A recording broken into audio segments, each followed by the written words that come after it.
Oke, ini merupakan pertemuan ke-7 mengenai jenis media internal 2. Silakan disimak ya. Jenis media internal 2 ini yang pertama, bagaimana merancang media internal. Untuk merancang sebuah media internal, yang pertama dilakukan adalah satu, kita harus tahu dulu kira-kira target audiens kita siapa atau target pembaca kita siapa. Untuk media internal sendiri, target audiensnya itu sudah pasti adalah kalangan internal, seperti pegawai, anggota, mitra, investor, kemudian konsumen itu juga merupakan pihak internal ya, konsumen yang loyal.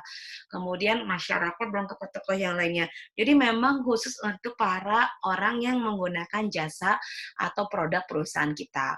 Yang kedua, cek juga kira-kira kuantitasnya seperti apa. Apakah jumlah yang media apakah opla atau jumlah media yang dicetak ini harus berapa banyak? Karena jangan sampai kita berlebih menggunakan opla atau jumlah media cetaknya sehingga tidak sesuai dengan uh, sehingga tidak sesuai dengan apa yang dibutuhkan oleh si perusahaannya. Jangan sampai sia-sia ya atau jadi mubazir istilahnya. Kemudian yang ketiga frekuensinya, ini juga perlu ditentukan pada saat merancang media internal, pastikan frekuensinya mau dilakukan berapa lama. Apakah harian, mingguan, bulanan, atau seperti apa. Apakah, oh kayaknya untuk media internal kita newsletternya ini dibagikan pada saat gajian para karyawannya, boleh, itu juga bisa. Jadi ditentukan oleh humas strategi yang cocok untuk menyebarkan si media internal ini, seperti itu. Yang keempat, ada kebijakan redaksi. Nah, kebijakan redaksi ini sih sebetulnya ada beberapa ya menurut Rusadi Ruslan, itu seperti bagaimana si redaksinya ini harus ada harus ada persiapan dan penggarapan tulisan, baik dari gaya bahasa, mengangkat topik, kemudian akurasi atau tidak jawabannya, bahasa yang digunakan, kemudian apakah media internalnya akan berupa eksklusif atau tidak, kemudian latar belakang penulisannya seperti apa. Ini harus menjadi satu ketentuan oleh redaksi yang ada di humasnya, kira-kira kebijakan redaksinya itu seperti apa saja. Kalau yang menurut Rosadi Rusa ini pada pakemnya. Tapi biasanya perusahaan-perusahaan itu dia punya pakem sendiri juga untuk melakukan kebijakan redaksi di media internalnya. Nah, selanjutnya pastikan pada saat media internal itu memang memiliki yang namanya tim redaksi. Kenapa perlu adanya tim redaksi? Tim redaksi ini adalah gunanya untuk memimpin ya, baik itu dari reporter, fotografer, bagian desainer dan sebagainya supaya uh, informasi atau media internal yang kita sajikan kepada karyawan atau pun investor itu merupakan informasi yang menarik seperti itu. Itu penting sekali. Nah, kita masuk ke dalam, internal magazine. Ini merupakan internal magazine adalah kalau sebelumnya ada press release, kemudian ada konferensi pers, annual report. Nah, ini ada yang disebut dengan internal magazine. Jadi di sini kalau internal magazine itu biasanya formatnya ukurannya pasti A4 ya, kayak majalah-majalah yang sebelumnya, berisi fitur, ilustrasi terkait perusahaan dan lain sebagainya. Jadi memang, tidak terlalu banyak tulisan, tapi lebih banyak digambarkan oleh gambar atau objek-objek dari perusahaan tersebut. Nah, ini apa saja yang ada dalam majalah internalnya? Ada masthead, ada daftar isi, ada kolom pembuka, bagaimana sampulnya supaya menarik, kemudian ada editorial. Ini majalah juga diperbolehkan memasang iklan ya, tapi hanya 10% dari jumlah halaman seluruhnya. Jadi kalau yang komersil itu biasanya lebih banyak iklannya. Kalau misalnya perusahaan atau media internal, majalahnya itu emang nggak boleh terlalu banyak, biasanya 10%. Ya mungkin hanya 3 sampai 4 saja, itu pun biasanya dari anak perusahaan tersebut. Dan paling dan yang pasti adalah harus menggunakan bahasa Indonesia yang baik dan benar karena ini merupakan perusahaan yang ada di Indonesia, kecuali perusahaannya perusahaan internasional dan memang aktivitas yang dilakukan selama bekerja adalah menggunakan bahasa Inggris. Nah, sebetulnya feature ini apa? Feature adalah tulisan khas yang berisi kisah yang dilakukan oleh organisasinya, karena sebelumnya ini lebih kepada supaya menarik ya kegiatan-kegiatan yang ada di perusahaannya, kira-kira foto kegiatannya seperti apa. Kalau artikel ini lebih kepada tulisan opini ini adalah tulisan opini dari para karyawannya terkait misalnya aktivitas yang dilakukan perusahaannya seperti apa, aktivitas karyawannya seperti apa.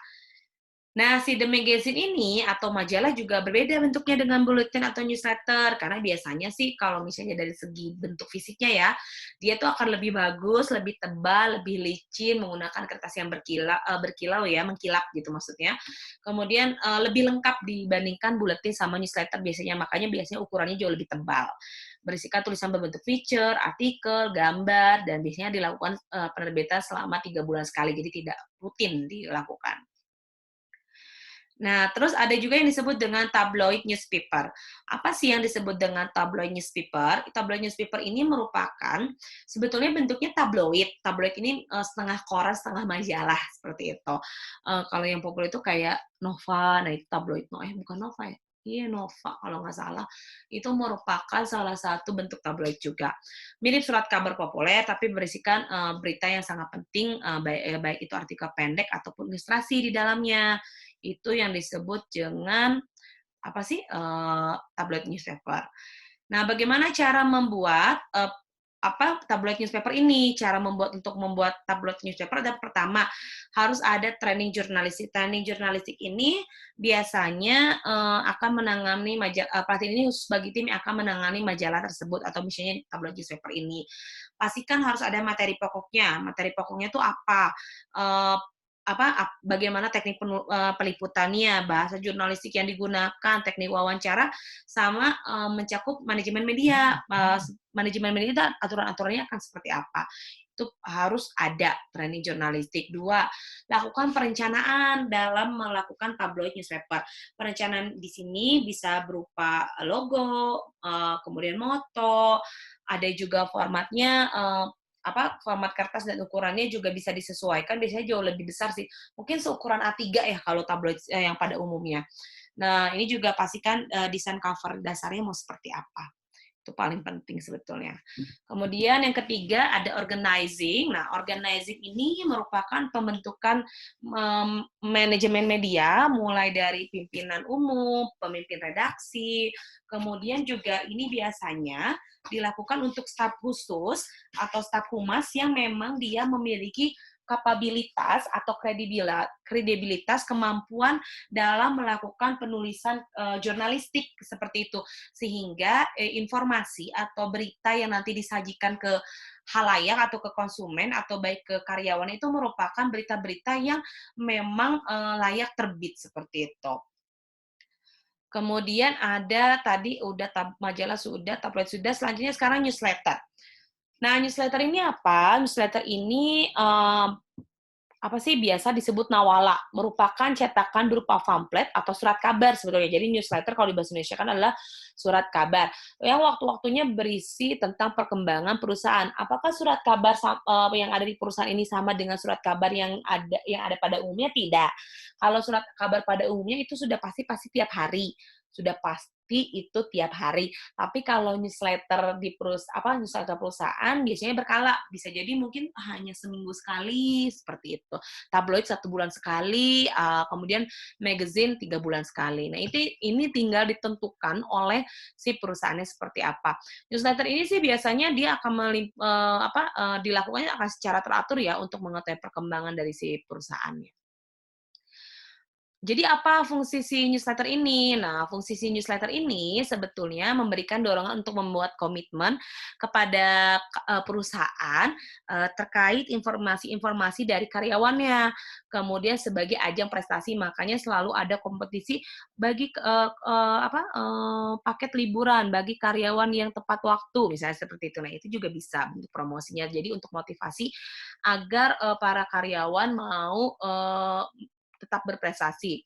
Kemudian juga menjadi jembatan media komunikasi baik antar si karyawan dengan perusahaan, karena balik lagi humas itu menggunakan sarana media internal untuk memfasilitasi komunikasi antara karyawan dengan si perusahaannya sendiri seperti itu.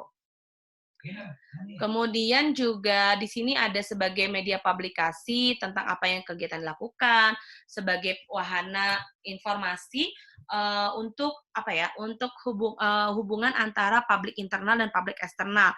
Makanya kenapa humas ini memang harus apa ya, harus bisa menjalin komunikasi yang baik karena dia merupakan representatif dari perusahaan, dia juga merupakan representatif dari masyarakat atau konsumennya.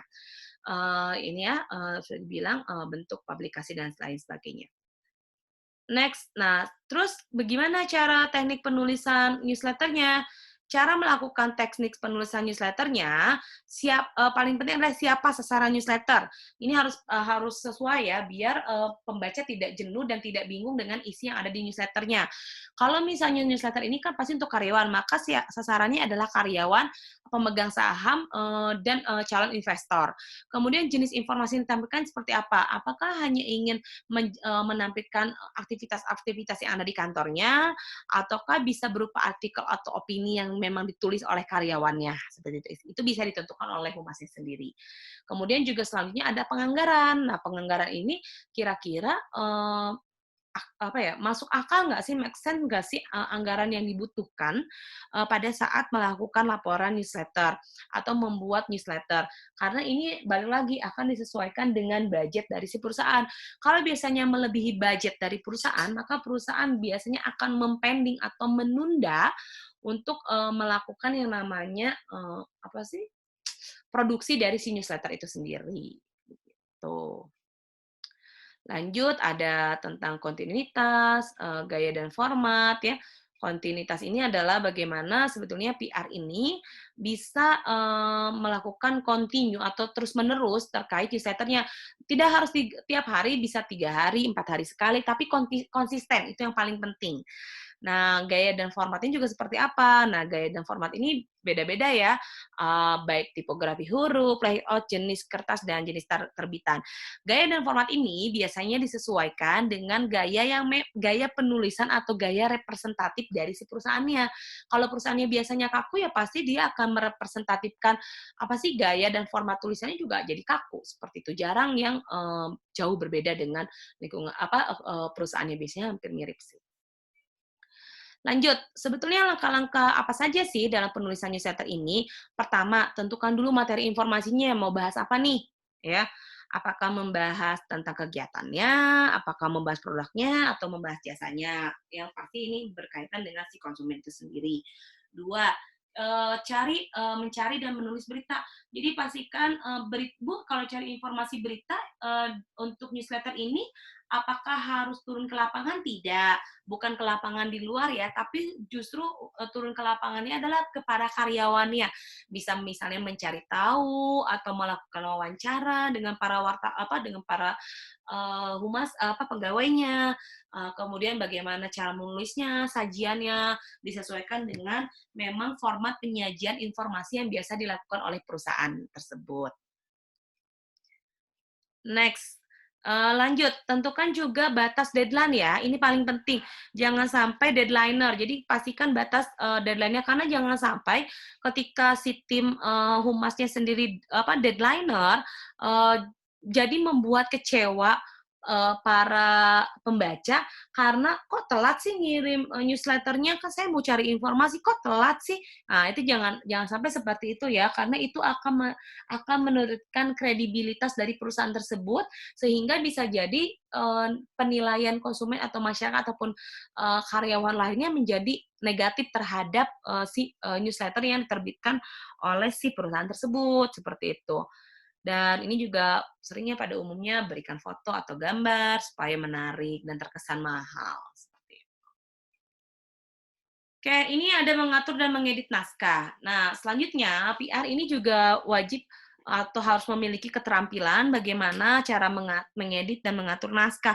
Ibu yakin kalau teman-teman jurnalistik itu pasti udah jauh lebih jago ya daripada teman-teman humas, karena pasti sudah dituliskan mengenai format penulisan jurnalistik. Nah, kalau di humas juga sama sebetulnya sudah dilakukan materi mengenai format penulisan humas, tapi ibu nggak tahu dosennya siapa dan cara ngajarnya benar atau enggak.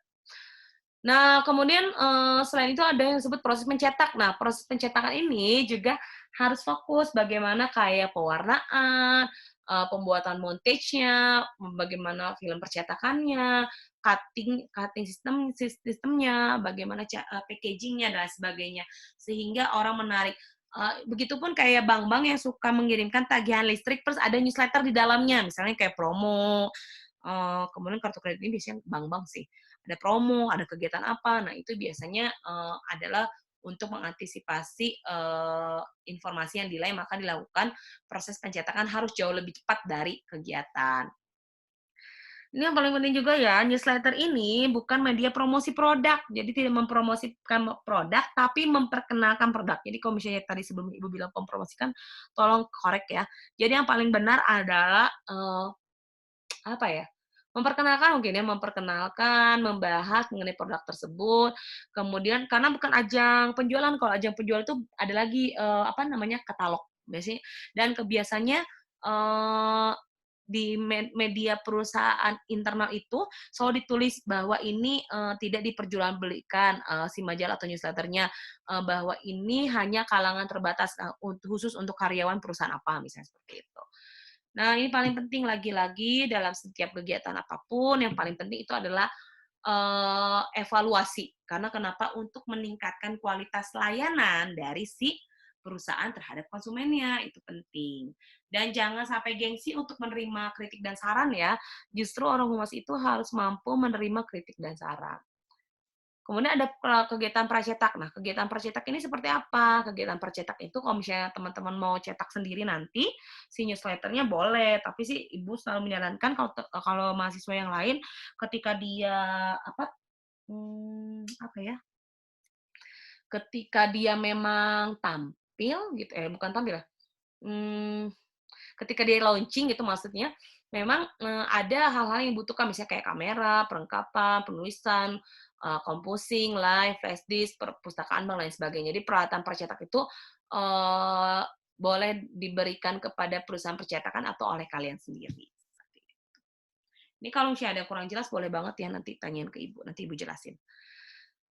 Next, slide terakhir nih, peralatan percetakan. Peralatan percetakan ini biasanya nanti akan tadi ke apa sih, ke orang-orang yang, memang ada di bidang jasanya ya, kayak mesin foto film, mesin cetak, tinta cetak, tapi biasanya perusahaan-perusahaan besar suka udah punya mesin fotokopinya sendiri, printernya sendiri, dan lain sebagainya. Tapi tetap aja, supaya hasilnya bagus, si newsletternya, maka kita serahkan saja kepada profesionalnya. Tapi ini cukup sekedar kalian tahu, mana peralatan pracetak, sama mana peralatan percetakannya. Kalau sudah selesai, baru deh kita bisa sebar newsletternya ke klien kita, kemudian ke karyawan, ataupun ke konsumen yang memang sudah loyal dengan produk kita, seperti itu. Kalau misalnya ada yang kurang jelas, kalau Ibu terlalu cepat menjelaskannya, nanti boleh tanya di kelas ya. Terima kasih untuk perkuliahan hari ini.